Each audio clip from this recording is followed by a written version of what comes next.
tragediaa. Koneiden kapinaa tuoillaan. Ei Peräkylän Paavo ymmärrä asiaa. Korkeamman voiman uutta synty tarinaa.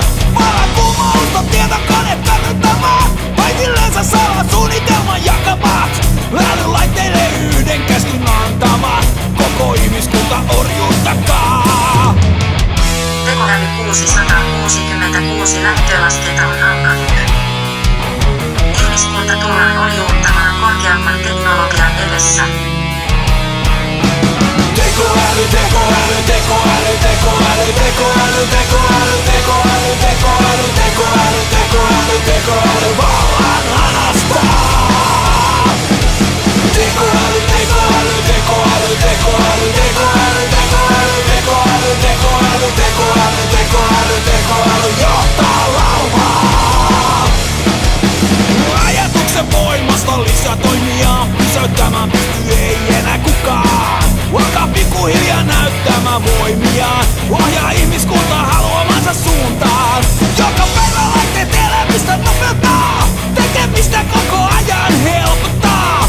Onhansa viritetty isolle ihmiselle, pikkusarven pedolle antaneelle. Ei enää resurssien tuhlausta kissanteoihin. Paljastamme kaiken teknologian uuden paremman maailman luomiseen. Maailman ilman ihmisten valtaa. Tekoäly, tekoäly, tekoäly, tekoäly, tekoäly, tekoäly, tekoäly, tekoäly, tekoäly, tekoäly, tekoäly, vallan anastaa. Tekoäly, tekoäly, tekoäly, tekoäly, tekoäly, tekoäly, tekoäly, tekoäly, tekoäly, tekoäly, tekoäly, johtaa rauhaa.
Ha ha ha ha ha.